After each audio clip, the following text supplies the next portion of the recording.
नमस्कार, आप सभी का टारगेट विथ आलोक के ऑनलाइन प्लेटफॉर्म पर हार्दिक स्वागत एवं अभिनंदन है। मैं सुरेश धर दुबे आज आप लोगों के समक्ष इस प्लेटफॉर्म के माध्यम से एलटी ग्रेड के एग्जाम के संदर्भ में ज्योग्राफी सब्जेक्ट को लेकर के उपस्थित हैं और इससे पूर्व हमने ऑलरेडी 4 क्लास डिस्कस किया है डेमो के तौर पर। लेकिन वह डेमो केवल कहने को है, वह भी एक सीक्वेंस में ही है और जब हम लोग अपने लाइव क्लास में चलेंगे तो वहां पर हम उसी को कंटिन्यू करेंगे। ऐसा नहीं कि उसमें हम कुछ अलग से एडिशन करेंगे, वही क्लास हमारा आगे कंटिन्यू हो जाएगा। तो इसलिए हमने प्रारंभ के जो 2 क्लास आपके डेमो के तौर पर लिए थे, उसमें बेसिकली हमने डिस्कस किया था जियोमॉर्फोलॉजी का।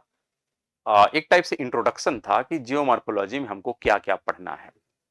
फिर बाद के जो 2 हमारी क्लास हुए डेमो के नाम पर, उसमें हमने बेसिकली क्लाइमेटोलॉजी को स्टार्ट किया है कि किस प्रकार से क्लाइमेटोलॉजी को हम लोग कंटिन्यू करेंगे। और क्लाइमेटोलॉजी में हमने सबसे पहले अपने एटमॉस्फेयर को समझने का प्रयास किया है और दूसरे क्लास में हमने हीट को समझने का प्रयास किया है। और फिर हीट के संदर्भ में ही एक छोटा सा टॉपिक है जिसका आज हम लोग डिस्कशन करेंगे और यह है हीट बजट और हीट बैलेंस। क्या है? हीट बजट और heat balance.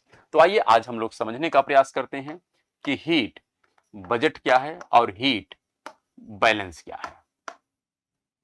Heat budget and heat balance.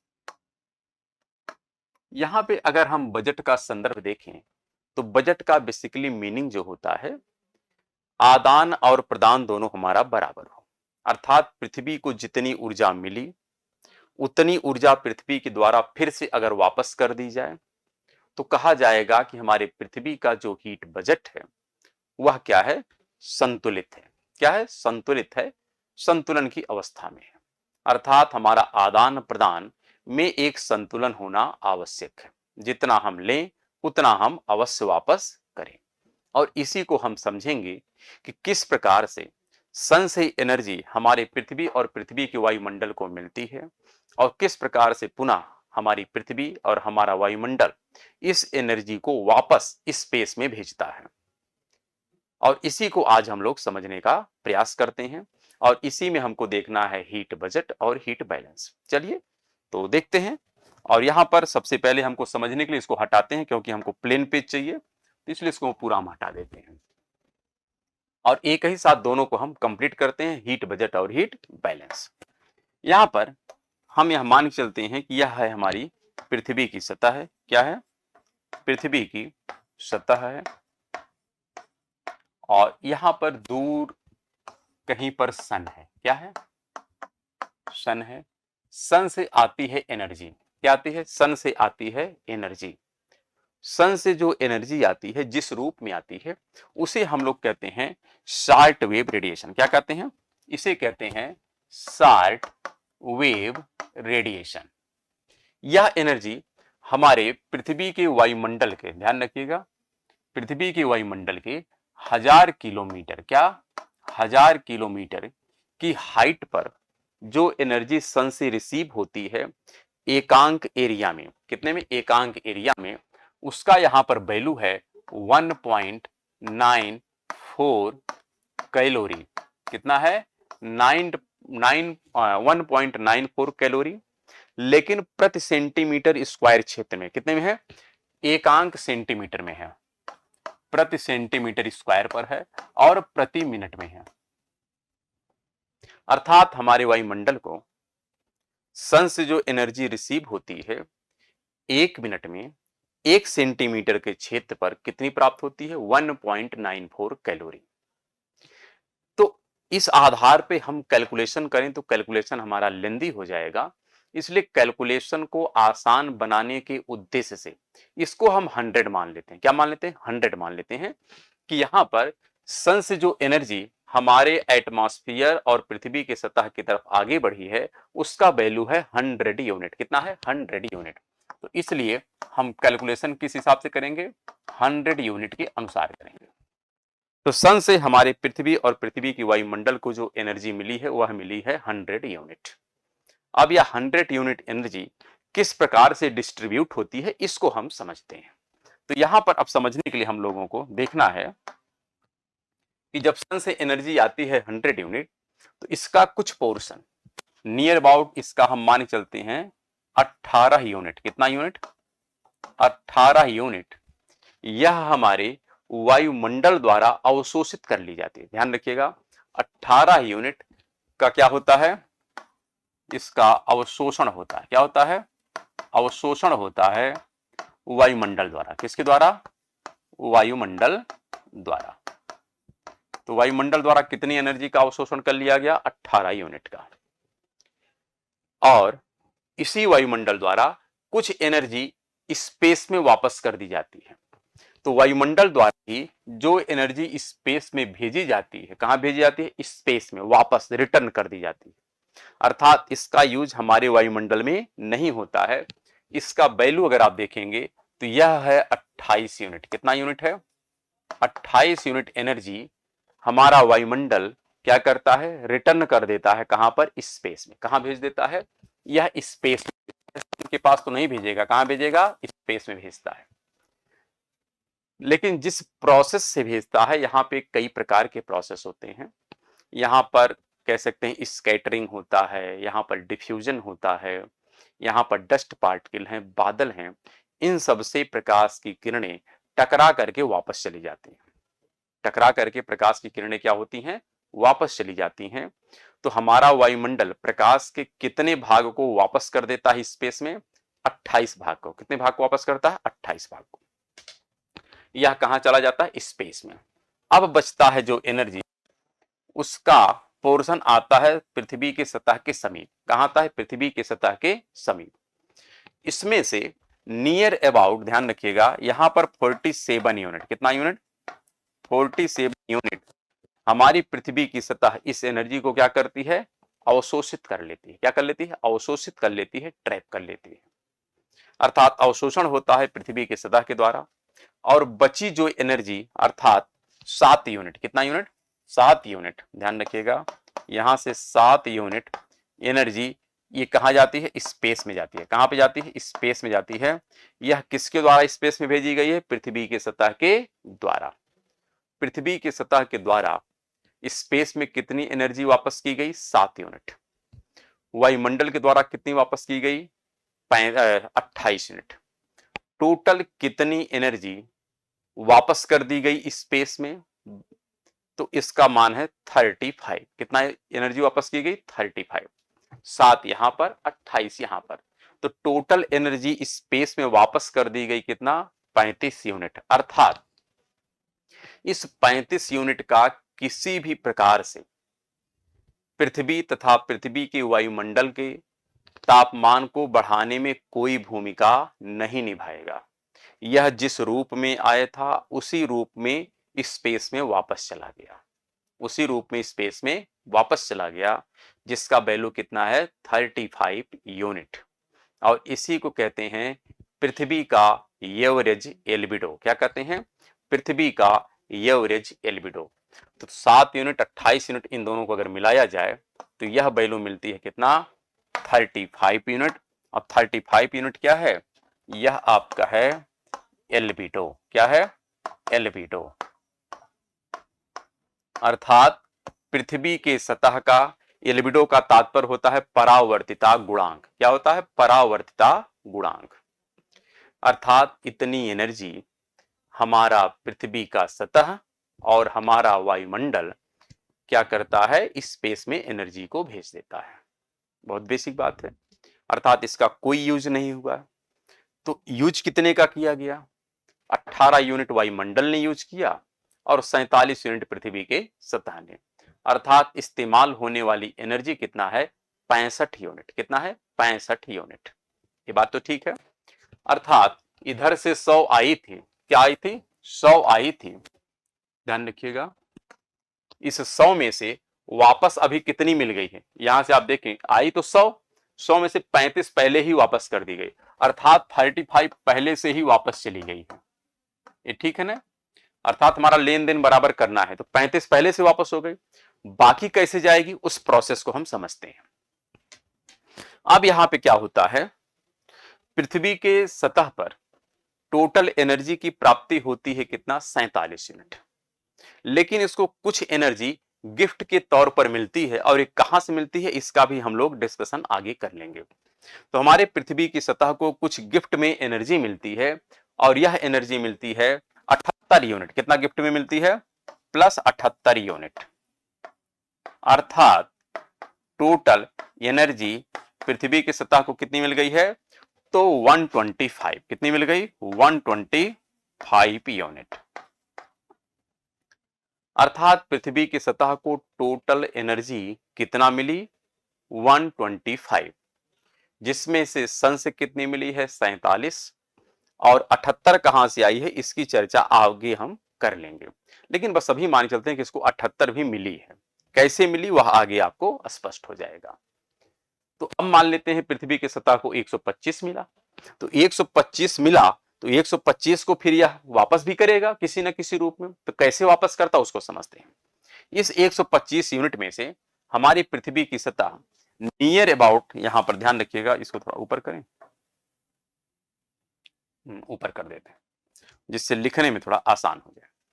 इसमें से नियर अबाउट 98 यूनिट, कितना यूनिट, 98, ध्यान रखिएगा, इसमें से 98 यूनिट जो एनर्जी है, क्योंकि पृथ्वी की सतह को मिली टोटल 125, इससे पृथ्वी हमारी हीट होगी, गर्म होगी। जब पृथ्वी हीट होगी और गर्म होगी तो यहां से रेडिएशन निकलेगा। क्या निकलेगा, रेडिएशन निकलेगा, और उसे हम कहते हैं पार्थिव विकिरण। क्या कहते हैं, पार्थिव विकिरण। तो 98 यूनिट जो एनर्जी है पृथ्वी की सतह से, यह विकिरण के रूप में, किस रूप में, विकिरण के रूप में, या रेडिएशन के रूप में, किस रूप में, रेडिएशन के रूप में वापस की जाती है। और जब वापस की जाती है तो यहां से कुछ एनर्जी तो हमारे वायुमंडल में रुक जाती है। कहां रुकती है, वायुमंडल में। और कुछ एनर्जी यह सीधे चली जाती है स्पेस में। कहां चली जाती है, स्पेस में। कुछ एनर्जी विदाउट वायुमंडल को किसी भी प्रकार से इंपैक्ट किए वह कहां चली जाती है, स्पेस में। तो कितनी एनर्जी स्पेस में चली जाती है पृथ्वी से, जो रेडिएशन निकला, पार्थिव विकिरण। इस रेडिएशन का नाम है पार्थिव विकिरण। क्या नाम है, ये है पार्थिव विकिरण। तो पार्थिव विकिरण के रूप में जो एनर्जी का ट्रांसमिशन हो रहा है 98 यूनिट, इसमें से भी 7 यूनिट यह वायुमंडल को बिना किसी प्रकार से डिस्टर्ब किए स्पेस में चला जाता है। इसको हम कहते हैं एक प्रकार से रेडिएशन विंडो। जिस प्रोसेस से यह वापस गया स्पेस में बिना वायुमंडल को व्यवधान उत्पन्न किए, उसे कहते हैं by radiation, by radiation process. यह रेडिएशन प्रोसेस से कहां चला गया, स्पेस में चला गया एनर्जी। और बचा कितना, 91। कितना बचा, 91। तो जो 91 यूनिट यहां पे बचा, यह हमारे वायुमंडल के द्वारा पकड़ लिया गया। किसके द्वारा पकड़ लिया गया, वायुमंडल के द्वारा। जैसे यहां पे हमने कहा ना, हमारा वायुमंडल कितने यूनिट को अवशोषित किया था, 18 यूनिट को। और यहां पर वायुमंडल को कितना मिल गया, 91 यूनिट को। तो पृथ्वी के सतह से जो रेडिएशन जा रही थी वापस, इसका अधिकांश भाग हमारा वायुमंडल पकड़ लेता है, अवशोषित कर लेता है। क्यों कर लेता है, उसका रीजन है कि पृथ्वी की सतह से जो एनर्जी एमिट की गई, जिस एनर्जी का उत्सर्जन किया गया, जिसको हम पार्थिव विकिरण कहते हैं, वह लॉन्ग वेव रेडिएशन के रूप में होता है। किस रूप में होता है, लॉन्ग वेव रेडिएशन के रूप में होता है। तो जब लॉन्ग वेव रेडिएशन के रूप में होगा तो इसका वायुमंडल के द्वारा अवशोषण ज्यादा किया जाता है। और सन से जो एनर्जी आती थी वह शॉर्ट वेव रेडिएशन के रूप में थी, इसलिए वायुमंडल द्वारा उसका अवशोषण कम किया गया। तो वायुमंडल के द्वारा सन से अवशोषण मात्र 18 यूनिट हुआ, लेकिन पृथ्वी के सतह से अवशोषण ज्यादा हुआ। ये बात तो ठीक है। और इसी कारण से हम लोग कहते हैं कि वायुमंडल को ज्यादा ऊर्जा कहां से मिलती है, सन से या पृथ्वी से, पृथ्वी से मिलती है। क्योंकि सन से एनर्जी तो आती है, लेकिन सन से एनर्जी जिस रूप में आती है वह शॉर्ट वेव रेडिएशन के रूप में आती है। अर्थात हमारे वायुमंडल को ज्यादा एनर्जी की जो प्राप्ति होती है वह पृथ्वी से निकलने वाले पार्थिव विकिरण से होती है। तो इसलिए हमारे वायुमंडल का प्रत्यक्ष ऊर्जा का स्रोत क्या होता है? पार्थिव विकिरण या पृथ्वी की सतह। तो 98 यूनिट का तो यह हिसाब किताब हो गया। प्लस यहां पर हम देखते हैं 22 यूनिट। कितना यूनिट? 22 यूनिट एनर्जी जो है आपको एक प्रोसेस बताया गया, संवहन विधि। कौन सी विधि बताई गई? संवहन विधि। उष्मा के स्थानांतरण की वह भी एक विधि है। किसी भी तरल और गैस में अगर उष्मा वर्टिकली अपवर्ड या डाउनवर्ड चले तो उसे संवहन कहते हैं। तो 22 यूनिट एनर्जी पृथ्वी की सतह से वायुमंडल में जाता है। किस विधि से? संवहन विधि से। किस विधि से जाता है? संवहन विधि से। अर्थात यह एनर्जी कहां गई? हमारे वायुमंडल में गई। कहां गई? वायुमंडल में गई। तो वायुमंडल को कितना मिल गई? 91 प्लस 22। कितना मिल गई? 91 प्लस 22 यूनिट। बचा कितना? 98 था, 22 था, 120 हो गया। अभी बचा कितना है? 5 यूनिट। कितना बचा है? 5 यूनिट। तो 5 यूनिट जो एनर्जी है यह पृथ्वी की सतह से वायुमंडल में जिस रूप में जाती है, पृथ्वी की सतह से वायुमंडल में जिस रूप में एनर्जी जाती है 5 यूनिट, ये कितना है? ए है 5 यूनिट। यह जिस प्रोसेस से जाती है उसको कहते हैं चालन विधि। क्या कहते हैं? चालन विधि। तो यहां से जब एनर्जी जाएगी तो इसका वैल्यू हो जाएगा 5 यूनिट। और टोटल अगर आप ऐड करें तो यहां पर जो कैलकुलेशन मिलता है आप देखेंगे यह कितना हो जाएगा। तो यहां पे हो गया। अब प्लस यहां भी देखिए 18 यूनिट पहले से वायुमंडल में पहले से कितना है? 18 यूनिट। 18 यहां पे पहले से था। और प्लस 91 यूनिट और मिला वायुमंडल को, प्लस 22 मिला, प्लस 5 मिला, अर्थात वायुमंडल को टोटल कितना मिला? तो यहां पे आप चाहें तो एक स्टेप लिख सकते हैं, प्लस 18। यह 18 ई वाला ध्यान रखिएगा। यह भी 18 क्या होगा? इधर ट्रांसफर होगा ना। तो 18 यूनिट यहां से आ गया। अर्थात वायुमंडल को टोटल कितना मिला? टोटल एनर्जी की प्राप्ति कितनी हुई? अगर आप टोटल को ऐड करें तो यहां हो जाएगा 2 1 3 5 3 8 8 8 16, अर्थात 6।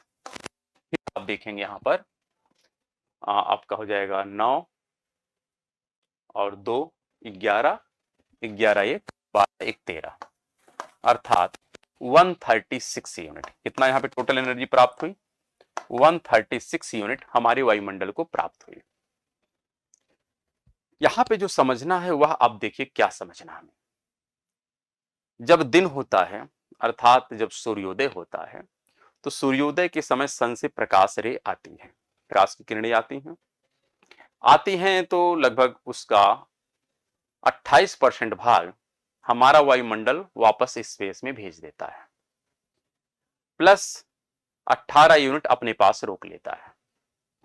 शेष एनर्जी पृथ्वी के पास जाती है, उसका भी 7% भाग वापस पृथ्वी के द्वारा स्पेस में भेज दिया जाता है और 47 यूनिट उसके पास रख लिया जाता है। लेकिन पृथ्वी को कुछ एनर्जी रात में भी जरूरत पड़ती है, क्योंकि दिन में तो सन है तो दिन में एनर्जी तो मिल गई, लेकिन रात में एनर्जी नहीं है। तो रात में भी जीवन को अपने चलाने के लिए, पृथ्वी पर जीवन को चलाने के लिए एनर्जी की आवश्यकता पड़ेगी। तो ऐसी कंडीशन में जो यह 135 यूनिट का बैलेंस है, इसी 135 यूनिट 136 यूनिट में से कुछ एनर्जी वापस कर दी जाती है सतह की तरफ। कितना की जाती है? 78 कर दी गई। 78 यूनिट कब की जाती है? रात्रि में। कब की जाती है? रात्रि में। और प्लस बचा कितना? तो यहां पे अगर 78 इधर करेंगे तो ऊपर कितना बचेगा?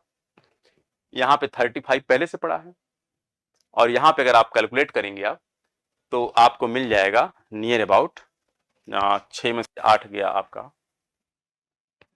यहां पे लिख दीजिएगा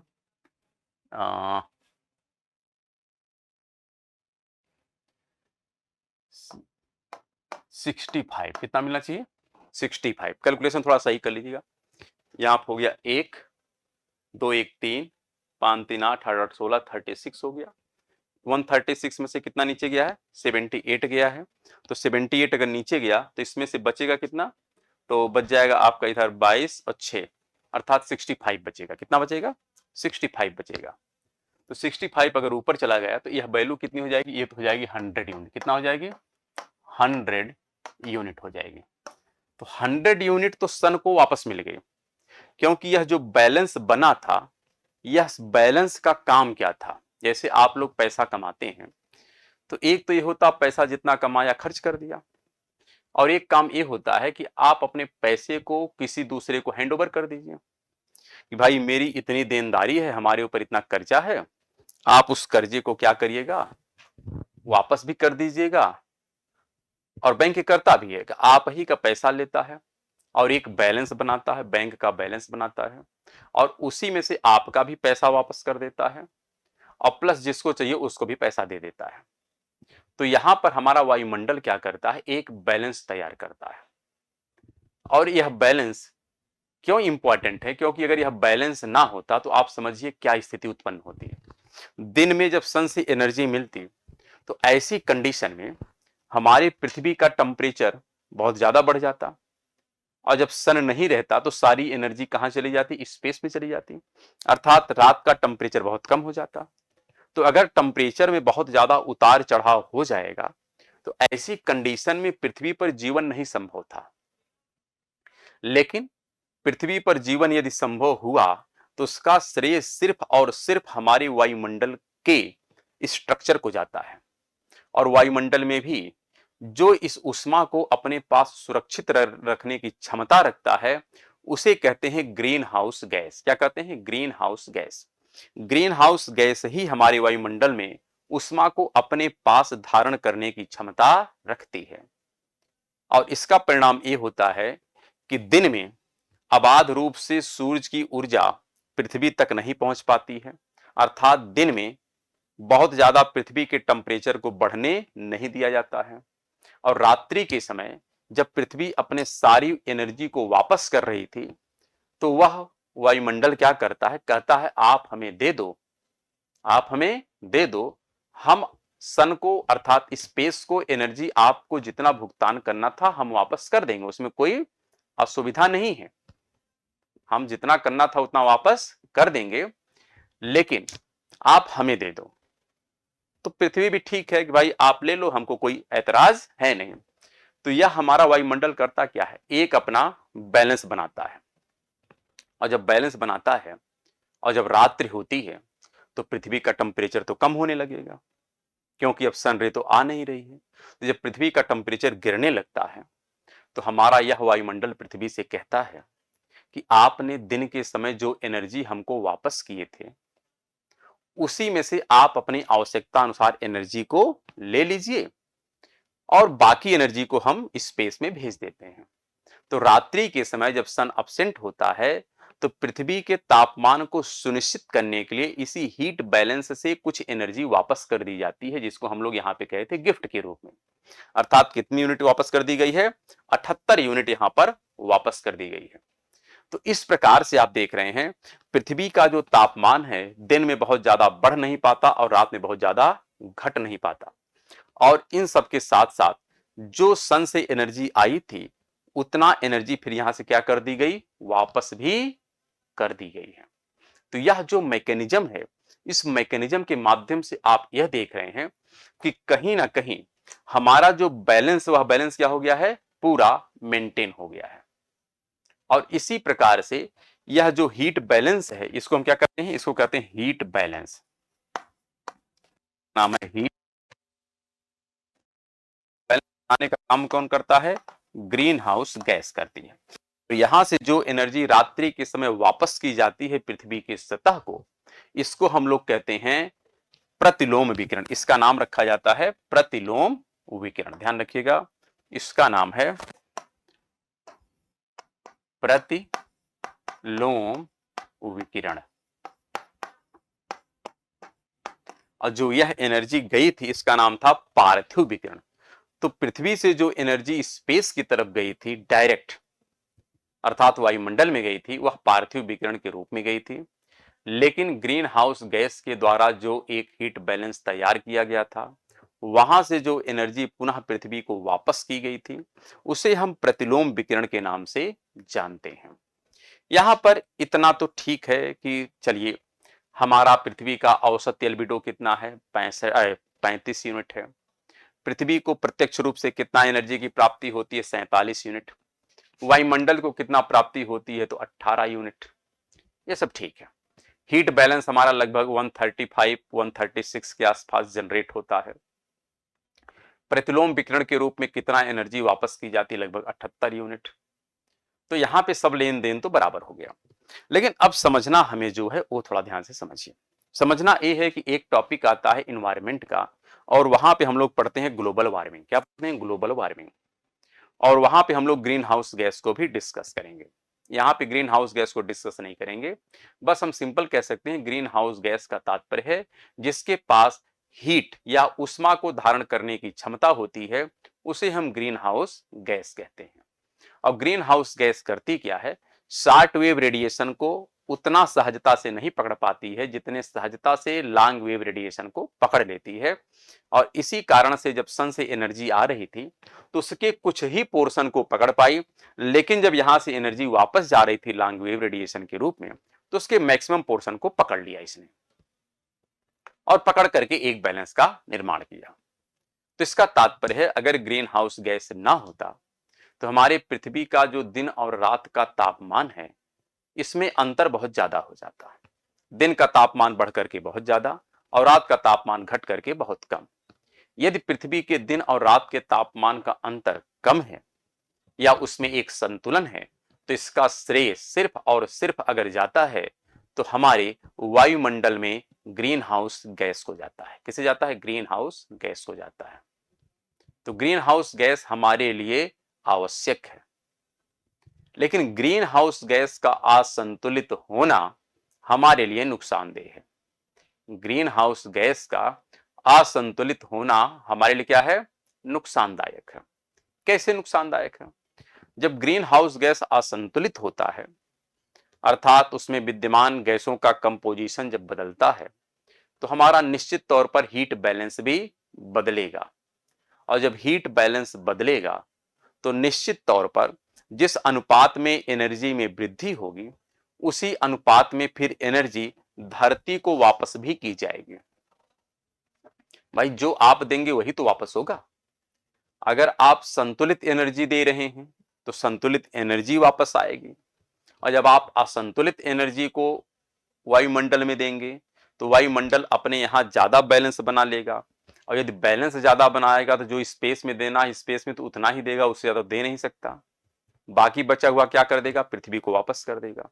अर्थात अगर ग्रीन हाउस गैस असंतुलित होता है तो इसके परिणाम स्वरूप हम लोग यह देखते हैं कि प्रतिलोम विकिरण का मान बढ़ता है, जिससे पृथ्वी के सतह का तापमान लगातार बढ़ता है, जिसे हम लोग ग्लोबल वार्मिंग के नाम से जानते हैं, भूमंडलीय ऊष्मन उसे कहते हैं। तो यहां तक तो बातें ठीक है। अर्थात ग्रीन हाउस गैस के कारण ही हमारे पृथ्वी के सतह का तापमान एवरेज कितना बना रहता है? 15.5 डिग्री सेंटीग्रेड। तो यहाँ पे क्लियर रखिएगा, यह जो हमारा लेन देन है ये क्या है? बराबर है, और इसी लेन देन के बराबर होने के कारण ही पृथ्वी का जो एवरेज टेम्परेचर है कितना रहता है? तो एवरेज जो टेम्परेचर है, एवरेज टेम्परेचर यह होता है 15.5 डिग्री सेंटीग्रेड। एक पृथ्वी का क्या है? औसत तापमान है, और इसका श्रेय किसे जाता है? हमारे ग्रीन हाउस गैस को जाता है। तो यह एक छोटी सी चर्चा थी जिसको हम लोगों ने हीट बैलेंस और हीट बजट के रूप में समझा है। और अगला जो हमारा टॉपिक होगा उसमें हम लोग यह समझेंगे कि पृथ्वी के सतह पर या पृथ्वी के वायुमंडल को मिलने वाली ऊष्मा का जो प्रमुख स्रोत है वह है सन। क्या है? सन। तो इसलिए अगले टॉपिक में हम लोग पढ़ेंगे सन के विषय में, अर्थात जो एनर्जी सन से पृथ्वी की तरफ आती है उसको हम लोग कहते हैं सूर्यातप। क्या कहते हैं? सूर्यातप। तो अगला क्लास हमारा होगा सूर्यातप का। तो चलिए आज की क्लास को यहीं पर हम लोग वाइंड अप करते हैं, फिर मिलते हैं नेक्स्ट क्लास में। तब तक के लिए नमस्कार, धन्यवाद।